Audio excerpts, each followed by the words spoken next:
Welcome back, everyone, to another reaction video. Well, this one comes to you courtesy of our patrons. A couple of days ago, I put a poll up. I gave 4 choices for a video to react to, and this was the clear and overwhelming favorite. And it's from the channel SideQuest. It's called How Douglas MacArthur Almost Started World War III. Now, some of us are a little bit familiar with him, mostly because of World War II, but his story is so much more than that. Before the war, before World War II, that is, he is involved in the Philippines. He's very familiar with it. After World War II, he is in command in a significant role at the beginning of the Korean War, and that's what we're going to be talking about today, I'm sure. But he also has a family history. His father was a young officer who received the Medal of Honor when charging up the slopes of Missionary Ridge during the American Civil War. His name was Arthur MacArthur. Later became one of the youngest colonels in the Union Army. So, fascinating story. Not a huge fan personally of him. I think he's overrated, but that's irrelevant to this particular story. So I'll put the link down in the description so you can check it out without my commentary. And I want to give a shout out and a thank you to Sean Mullaney for your support on Patreon. Let's dive into this one. Did you know that in 1951, the US came this close to starting World War III? It's not a story your teachers will tell you, but it's true. Oh, and by the way, if you've ever wanted to support our humble little channel, we finally have merch. Check out the Stars and Stripes pin set. It's very lovely. But I digress.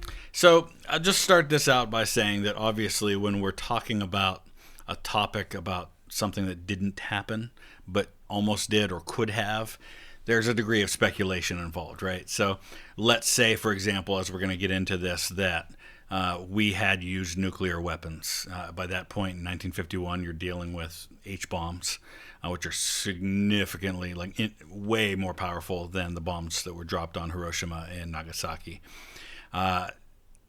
We're assuming the response, that there would have been a response from the Soviet Union, for example.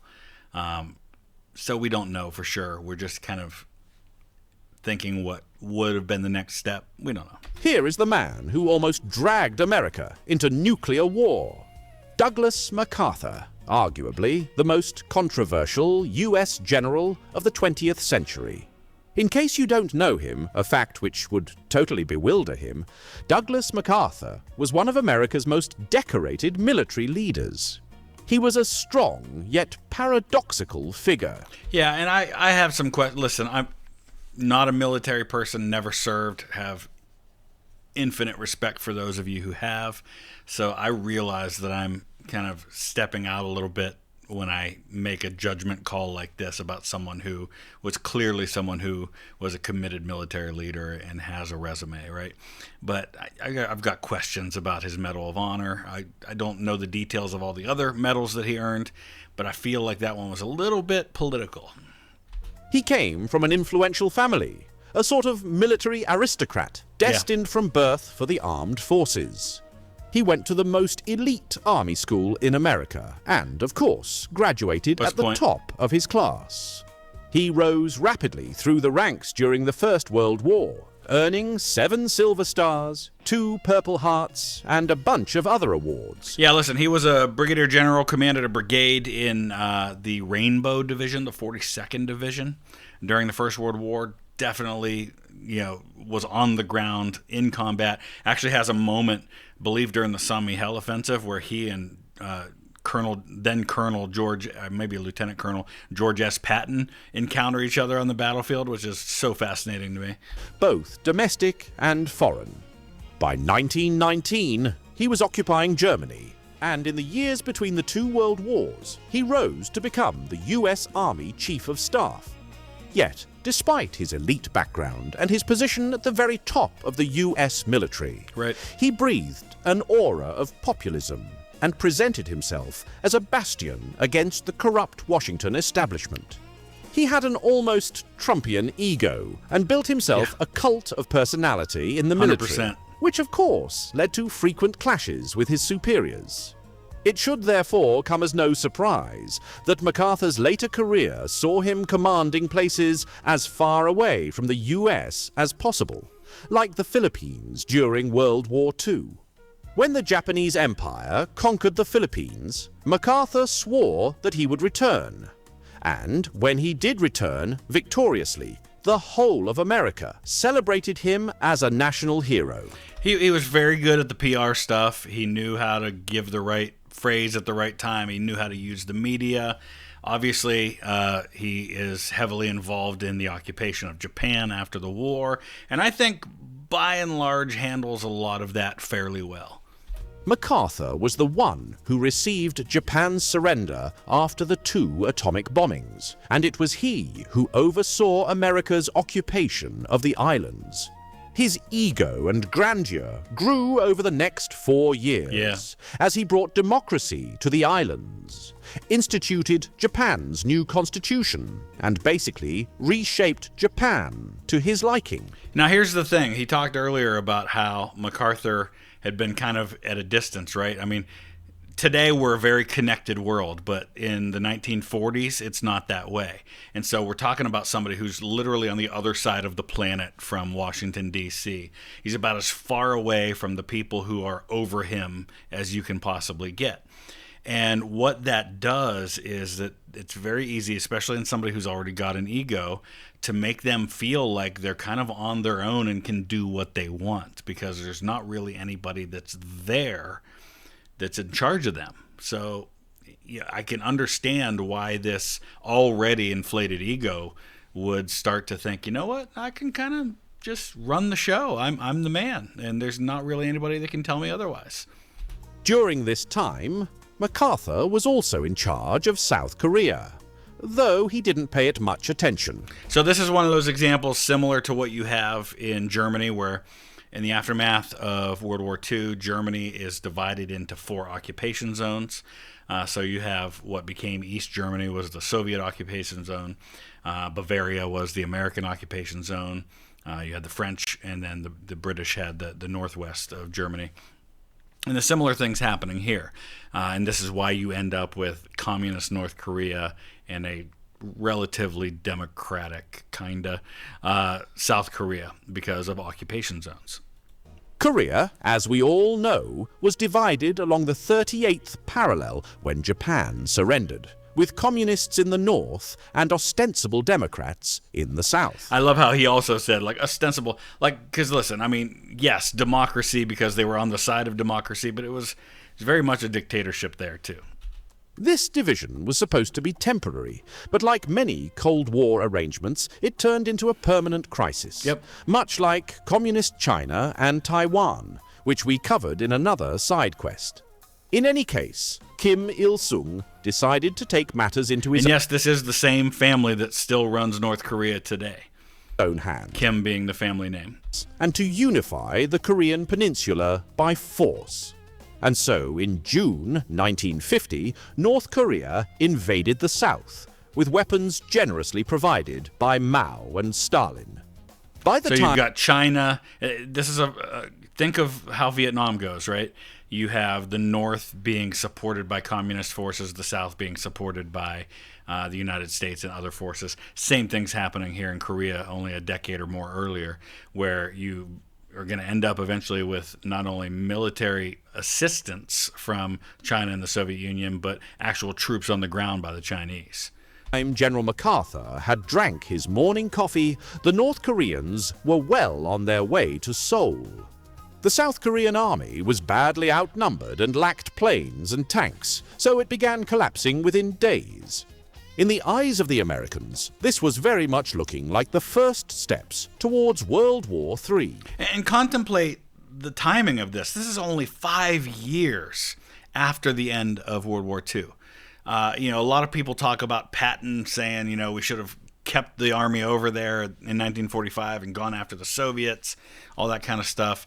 And everybody knew by 1944 and 45 what was coming down the pike, that the next rivalry that was going to be set up once Germany and Japan were dismantled was going to be between communism and the West. And, so...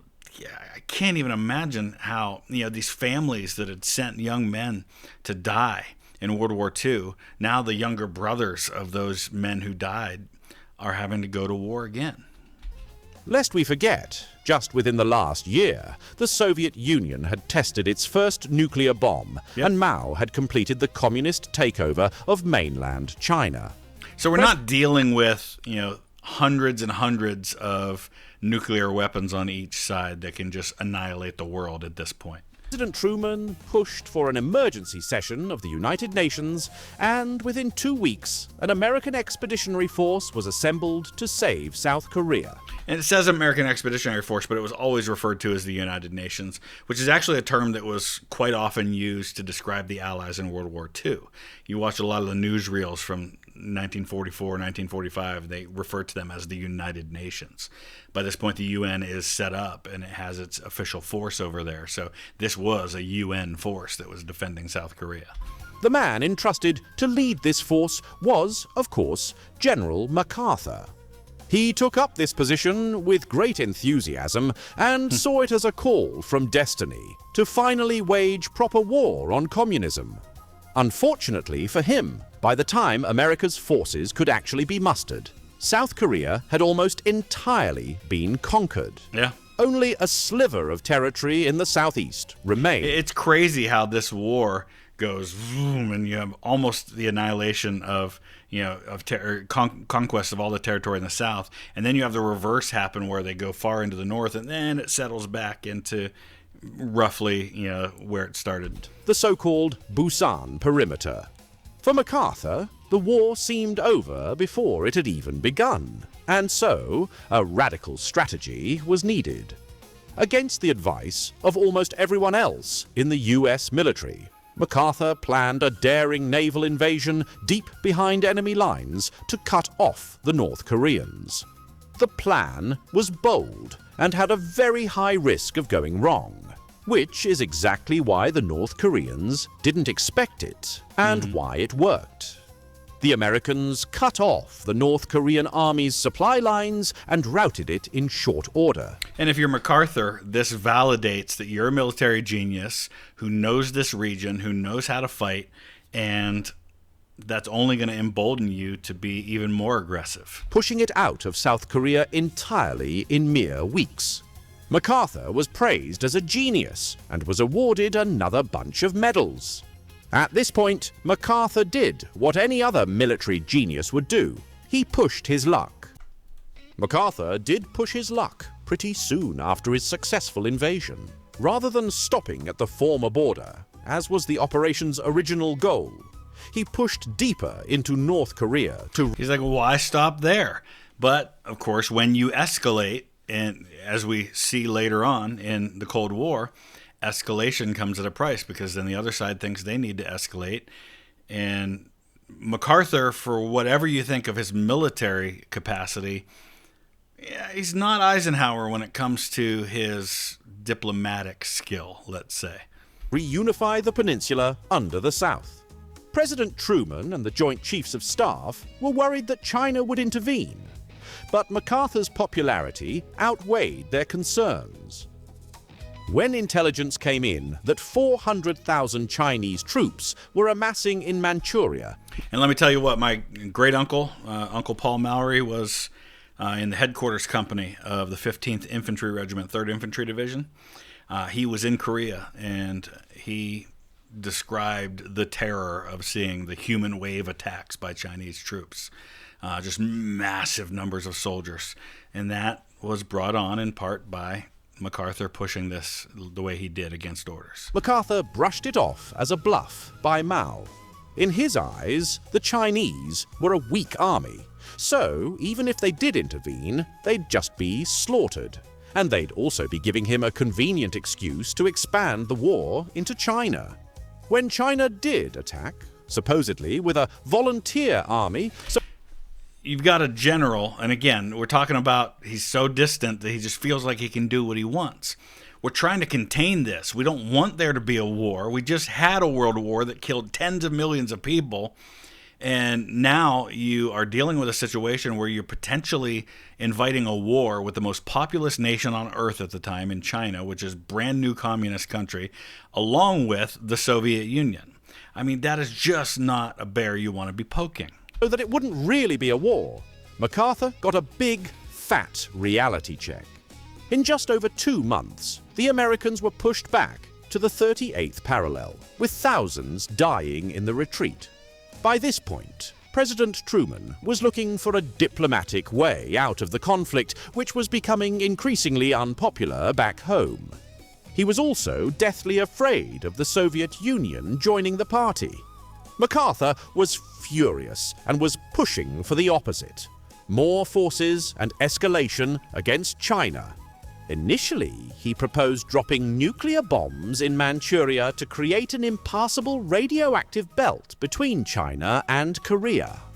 Truman naturally rejected that plan, but MacArthur persisted. He called for a naval blockade and aerial bombing of China, followed up by an amphibious invasion from Taiwan. And the issue here is that MacArthur was willing to, when he couldn't get what he wanted through the regular chain of command, which you're not supposed to be demanding this stuff from the commander-in-chief anyway. Plus, you've got a multinational force. It's not just the United States. He was perfectly willing to let that stuff get out into the press and try to win it that way. So that Chiang Kai-shek could finally get his revenge. All these unhinged proposals were almost certain to cause World War III, not least because the Soviet Union had just signed a mutual defense treaty with China. MacArthur's pride, however, was too great. So instead of submitting to the president's orders of limiting the Korean War, he tried to escalate it outside the chain of command. He reached out to foreign diplomats to assure them that America was committed to waging war with China. See, right there, at that moment, you're done. You don't do that. I mean, that is, you're fired, end of story. I don't care who you are. I don't care how many medals you have on your chest. He also sent a letter directly to Congress, advocating for a wider war and publicly criticizing President Truman. Worse yet, he sabotaged the peace talks between the US and China right when they were starting. Should have not only been fired, he should have been court-martialed and put in jail. By publicly demanding China's surrender and threatening a blockade. For President Truman, this was the last straw. He took the big political risk of firing the extremely popular war hero general in the middle of a war. Ironically, news of his dismissal reached MacArthur right when he was executing his most brazen scheme yet for expanding the war. On the very same day of his firing, MacArthur had commanded 18 ships from the 7th Fleet to the coast of China near Taiwan. He had previously received approval to retaliate against Chinese provocations, and apparently... So I think I'll just make it happen. Boy, I mean, that's happened a lot in history, right? But, you don't give that kind of approval to a guy like MacArthur because he will absolutely make sure it happens. He was trying to fabricate one from scratch. MacArthur had one of the ships moved to within 3 miles of mainland China as bait, then had planes do mock bombing dives over the nearby city of Shantou, hoping to provoke a response.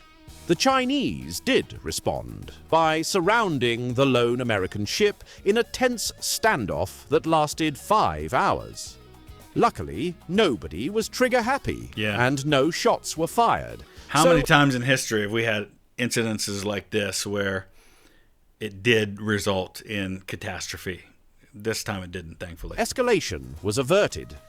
MacArthur was officially relieved of his post, but his ambitions were far from over.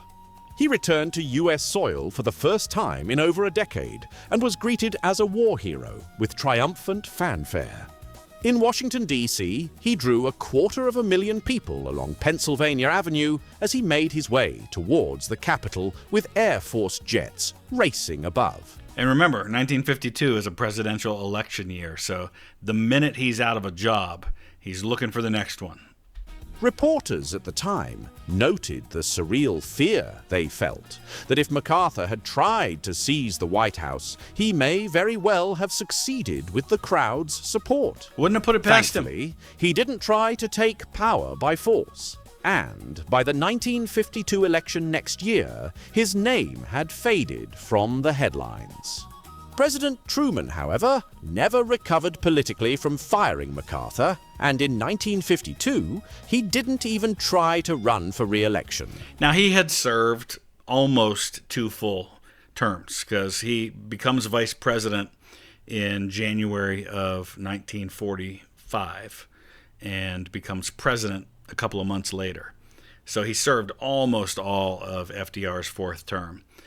But there's no amendment in place yet for the Constitution that would prevent him from running again if he wanted to. History did vindicate Truman's actions in the decades since, but he only lived until 1972, so he didn't get to see most of that. In any case, if you enjoyed this brief march through hypothetical Armageddon, All right, that wasn't a long video, but that was packed full of information, and I could feel my blood getting up over Douglas MacArthur even in watching that. Like I said, not a fan. I would love to hear your thoughts, though. Let me know in the comment section below. And I want to give a shout out and a thank you to 2 guys that I recently hiked Hadrian's Wall with, and that I'll be touring in future places with down the road. I believe Christian Ramos just signed up for Ireland. So I'm excited to see you again there, Christian. And my friend Baltimore Mike Scheffler, thank you so much for your support on Patreon. We'll see you again soon. Thanks for watching.